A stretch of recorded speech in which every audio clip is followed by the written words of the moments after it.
Yeah, I was really excited, one, that we got to play. I was really excited that these guys got a chance to get out in front of the community and fans and people at our school. Chadron State was a really tough team, but we knew that going in. Anytime your head coach is a line coach, kind of expected to be physical, and it was everything that we thought and then a little bit more. And so we were able to pull it out in overtime, and just excited that our kids found a way to win and didn't bail out at the end.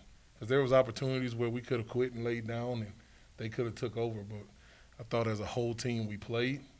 Obviously, Lucas kicked the game-winning field goal after he had missed a couple, so he kept fighting as well. And so just really proud of the overall effort of the team. And looking ahead to Black Hill State, what can you tell us about them? Yeah, this team is their staff is very familiar with us as a staff. I work with their head coach, their offensive coordinator, their DC was my linebacker coach, and so it's kind of a splitting image of us on defense. And then being in the meeting room with their OC and their head coach, they're going to be tough. They're going to be physical. Their head coach is a line guy as well, so we expect to be in the same type of fight.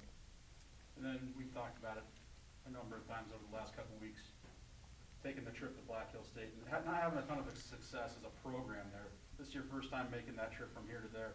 What are some of the things that you're trying to do to combat that long drive? Yeah, well, it's not just a long drive. It's even more so now, as I tell you guys every week, it's the way we now have to make that long drive with masks and face shields, and we're going to be hot. We got to split up the trip. So we've got some things in store where we're going to try to ease the burden of a ride on these guys. We're going to feed them. We're going to feed them a lot more than they've been fed to try to at least make them forget about some of the things on the drive. But most of all, I don't think we'll have to do too much for the football game. I think these guys will be excited to play, excited to go win at a place that we haven't won at. And then for us, it's about getting win number 473. We got 472 last week, and so we're going to keep that going in our program, and I think they'll be excited to do so. Questions? So everybody's in face shields and masks on the bus? Yep, so we'll get N95 masks. They're actually going to go pick them up now, and we'll have to wear the clear face shield because you're supposed to wear goggles or face shields when you're on the bus in a close quarters for that amount of time. So it'll be different. I hadn't even told them that yet. Yeah, but it'll be a little bit different. But we have to do that because of contact tracing and things of those nature. So it's definitely, we'll look like a bunch of Martians rolling out of here. Will you take more buses than normal? Yeah, spread them out a little bit more? we normally take 2. We'll take 3 just to kind of spread out. And, we'll be by position. Normally you put the offense on the first bus, defense on the second bus. If you do have 3, you put support staff on the next bus. And so we'll be spread out with assigned seats by position so we can track everybody that's been by everybody. And so it's a lot different than what we're normally used to.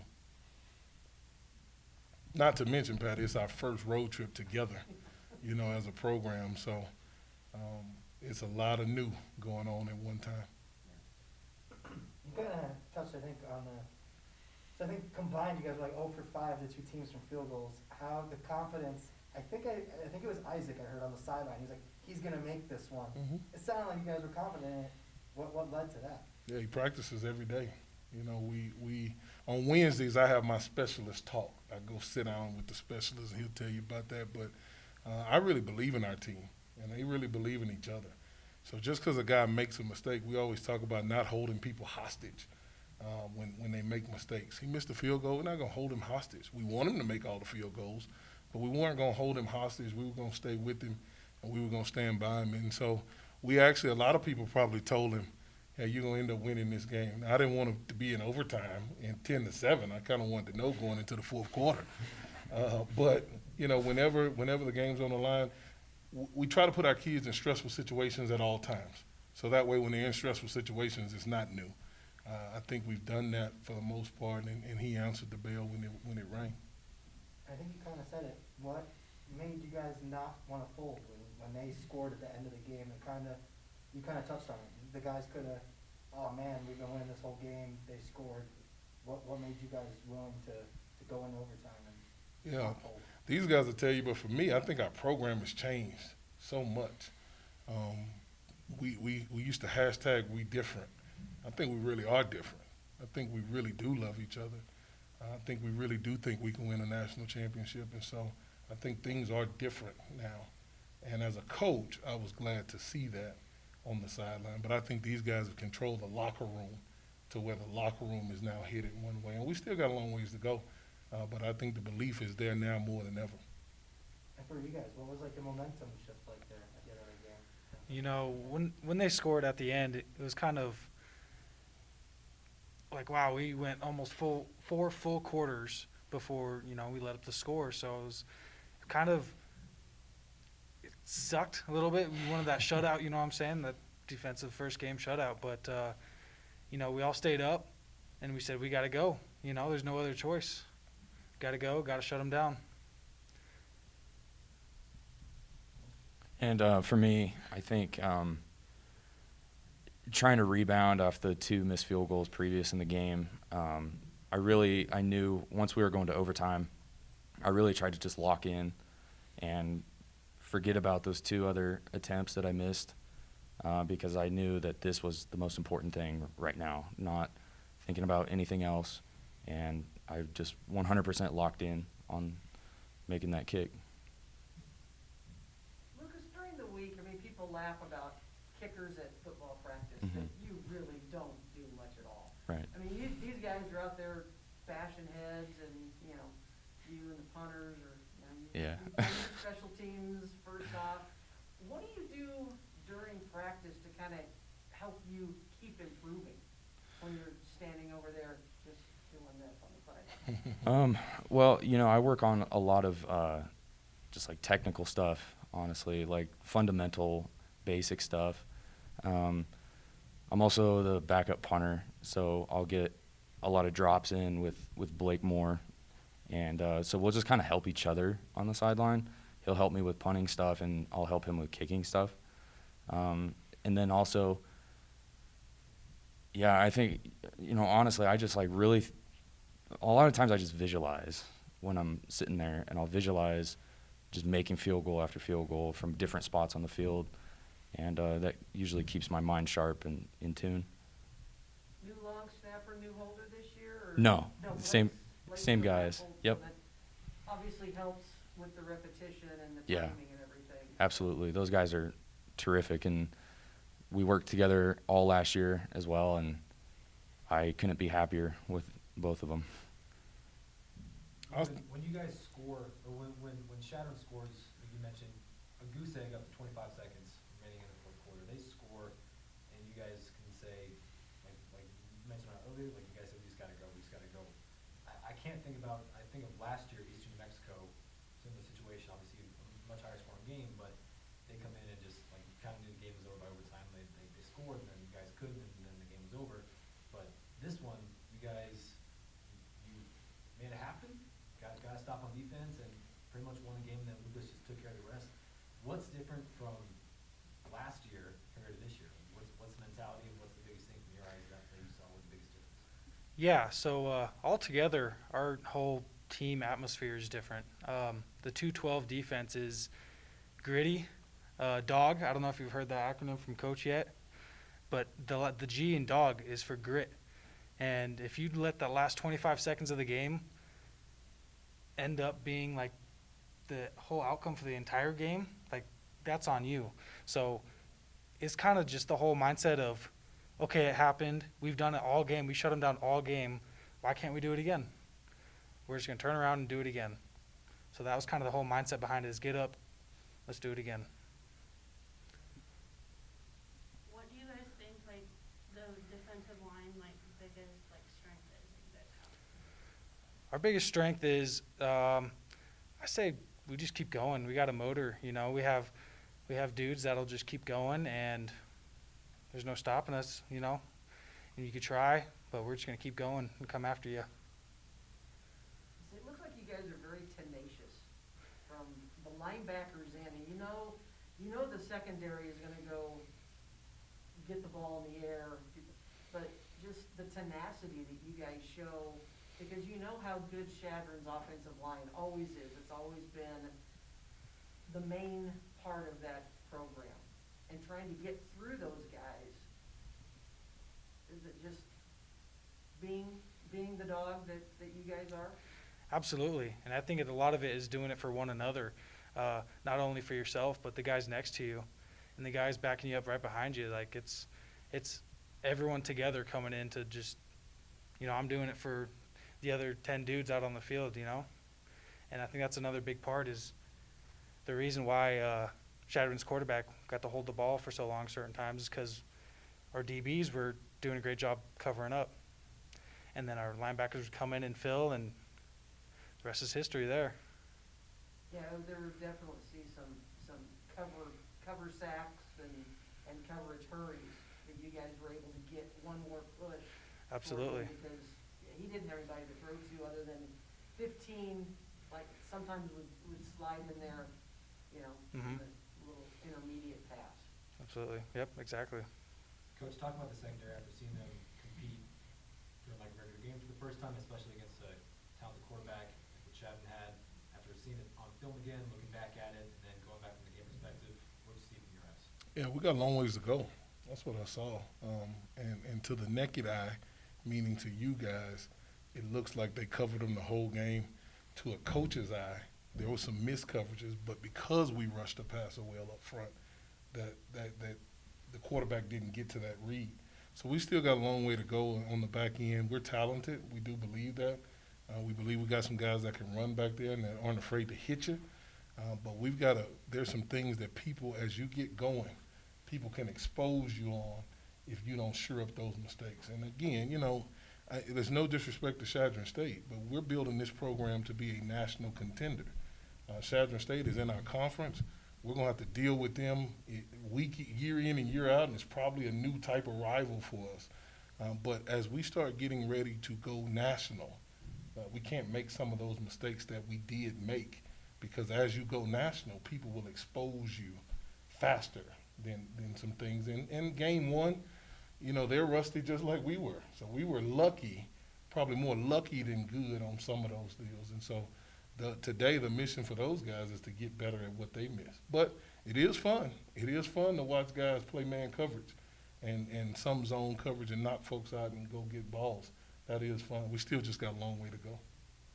Saturday was a very defensive game, like you guys have been saying. What stuck out to you and your coaching staff about how the defense played, like good, bad, what did you want to know? Yeah, it's fun to almost pitch a shutout. I actually low-key hated on Coach Anderson because I've been a defense coordinator for years, and I never called a shutout my first game out. So I was actually kind of wishing that they kicked the field goal just so he couldn't get it. But no, we still got a lot of things that we haven't done yet in the defense that because of one reason or another, us starting late, some injury stuff that we dealt with, we hadn't put in that we want to get to. With that comes some growing pains with that stuff. So we're doing some things differently than what the defense normally calls for. Those guys have to get better at those things, and that's what we look to do here in the next couple of weeks. I know you're an energy guy and you want the energy, but a little over the top early on, trying to get them calmed down. They were a nuts, little bit. Patty. They were nuts. I mean, I've never seen a group of guys in the locker room. Even Lucas was nuts. I mean, he's calm most of the time. But I think it just goes to show you the excitement that these guys – I've been telling you guys all along, they want to prove that they're not the same team. And to get to that day with everything that it took to get to that day, I knew that the first quarter was going to be a melting pot of emotions, and we were going to have to settle down so we could play. I think when they realized that, they settled down, and then they started playing their game. And if you start looking at the game, even though we didn't score the points we wanted to score, the run started hitting in the second quarter, the third quarter. They found a different motor on defense in the second and third quarter, which led them to have a productive fourth quarter. I just think the first quarter was like a heavyweight fight, and everybody was geeked up, and we needed to kind of slow down and get there. Guys, have you ever been that jacked up for a game? I mean, I've seen teams come out and be really excited, but you really were like young people running just a little bit rich. First quarter.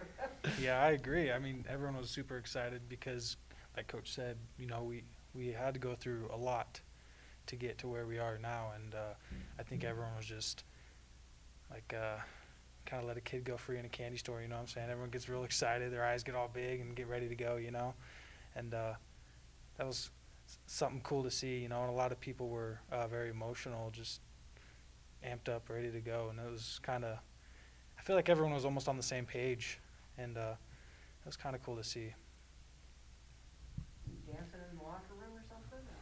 No, not me. I don't have any moves. Moving over on the subject, I mean, last week the talk was, you know, we're excited to hit somebody that's not our teammate. You know, you guys have had that under your belt. Do you see that translating into week 2? Absolutely. Week 1 was week 1. Week 2 is week 2. It's someone new. Let's get after it.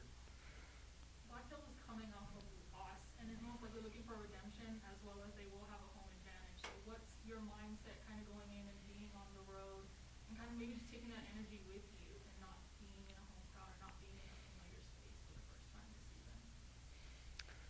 I think it's going to be a little different, especially for those who have not traveled as far as Black Hills might be. You know, that's a pretty decent bus drive, but like Coach said, you know, he's going to do his best as he can to leave that stress off us so we can just focus on the game and just get ready and go compete like we know how to do. I think it goes back to what we talked about last week. This is and always will be about us, and we asked to play. And so when you ask to do something, you get a chance to do it, then you have to do it to the very best of your ability, no matter where you do it at. We do some things in practice because we knew that we might be in a situation where we not have fans at our own game. So we had to find ways to create our own energy. So I think going to Black Hills and being on the sideline where many of our people won't be there, and creating that own energy, we've kind of already prepared for that, and we'll continue to do that this week. When you talk about what you guys are accomplishing this season, just, I mean, let alone like the fact you guys are hopefully going to win some more games and stuff, but you guys are one of only 10 teams in the whole Division II field competing in the fall. Yep. And 4 of them being within the same conference. And that speaks to the testament that you guys have to do. So when you just add all those weekly and daily battles, now you guys find out you have to travel to South Dakota, you also got to wear masks and faces all the time. Like these daily grinds and these weekly battles, it's just constant stuff you got to overcome. How's it going to keep progressing, and how you kind of keep looking at it on a day-by-day basis? Yeah, they asked to play. I mean, that's, and we said, hey, if we get a chance to play, there's going to be some things that aren't normal and things that we're probably not going to want to do that we're going to have to do in order to play. And so everybody agreed. And so we look at it as we're very fortunate to be one of 10 teams, that our president and our administration has allowed us to go out and play in a very, what we think is a very safe environment with the way that we do things here at CMU. We're appreciative of that, and we have to reward that in our minds with being competitive and winning. I mean, this isn't cheap. We don't we can't throw money away in testing and resources that we're using to then go lay an egg in a game. We have to do our very best. And so that's one reason. These guys could probably tell you a couple of other reasons, but for me, that's a big one. Yeah, you know, the guys that are in my, you know, defensive line group, we were always talking, and, you know, early in the summer we weren't sure, as everyone else in this world was not sure what's going on. So it's kind of just you got to take it day by day and roll with the punches, and you know things are going to come up every week or every day, you know, and but it's just more of keeping everyone in line and just after the same vision and just go. You got to go with it, and you got to fight for it and do the best you possibly can. Coach, from a coaching perspective, I think you mentioned working with some of the other coaches at Black Hills. I don't know, like on a national level, it's a big story right now with Nick Saban, coach, you know, playing against guys he's brought up. Does that give you an edge? Do you think you get a disadvantage? What's the coaching mindset going in when you know how other guys work? You know, me and those guys, we all have great relationships, and Do I want to beat them? Yeah. It's nothing like sitting around at the convention talking about how my team beat your team. But we are very familiar with each other. It's not like Coach Saban's deal because I wasn't the head coach when we worked together. So it's a little different. But, I mean, these are guys, I work with their offensive coordinator at Evangel and at Sioux Falls, and then their head coach at Sioux Falls and their DC at Abilene Christian. These are guys that we've been on the same battlefield together and won championships together. So I'm really excited that those guys are in elevated roles across the board, and we do want to win. But we want to win not because I work with them. We want to win because they're the next team on our schedule. And no matter where I work with them at, the Mesa Mavericks play Black Hills. And so it's the Mesa Mavericks' responsibility to go beat Black Hills. Going back to Saturday and kind of just the beginning of the game, and offensively, Isaac came out early with an injury and Jesse had to step in. How did that kind of Jesse step into that role, and how did you see him the rest of the game? Yeah, I thought he did a good job. I thought the unsung hero was those 5 new offensive linemen that we had that we sat in here and talked about last week. Anytime anybody rushed for 173 yards and the offense rushed for 228, there's 5 guys that don't get their name called. That is the sole reason why that happened. And so I thought Jesse stepped up, but Jesse's been doing that. He's been in a rotational role before I got here. And so we knew that he was talented. And there were some other backs that got a chance to get in there too, but no doubt he had a great day. And he'd be the first to tell you about the offensive line as well. All right, Dave, question of the week. So with hindsight now that you got the first win after week 1, not counting the field goal in overtime, what was your favorite part of the week leading up to the game, now knowing that you got the first win in your belt? You start. Or if there was like something that you're gonna do that you did last week that helps with that too, with week 2. You be thinking about it because I know you. You start. I'll go last. Something throughout the week, you said? Yeah, or even up to game day, just something other than the game, now knowing that you won. I think keeping it locked in at practice was one thing, but then also, having fun. There's still like some fun to be had in this business, and I think that's one thing that we did a pretty good job at. We'd have times where we got to lock it in and get it done, and then there's times where we kick back and dance around the locker room, have fun. That's something that needs to happen just because can't be all uptight all week leading up to the game. So I think that's something that can be done this week and probably will be done this week regardless of what anyone has to say because it's needed. I think for me, I battled some adversity earlier in the week. I had to change up my field goal steps. I was practicing a certain way through the whole summer, and this last week it wasn't working for me, so I changed it back to my original stuff, and it ended up working out, and I was very nervous about it. And then also I think just talking to the guys all week and just hearing how excited they were to finally get back out there, it made me really happy, and it made me looking forward. I was very happy to be playing again. And I think honestly the night before too, I was talking to some of the other guys and like I couldn't sleep. I know a couple other guys couldn't sleep either. And I just had a really good feeling about the night before. I had a really good feeling about Saturday. So I think mine was the Mav walk. I had a chance to really reflect during that walk that, man, you are the head coach at Colorado Mesa. Wow.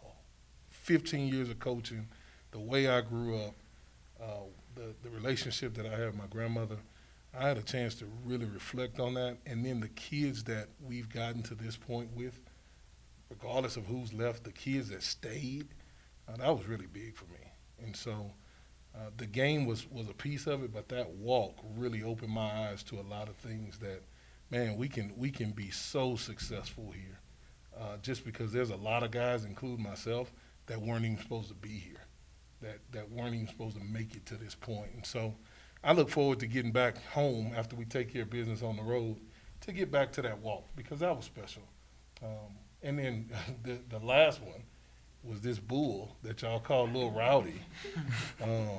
Little Rowdy ain't so little anymore, and he's really rowdy. And so we, you know, I'll never forget when we let him get out 25 to 30 yards ahead of us on Saturday instead of waiting, you know, trying to run right behind him.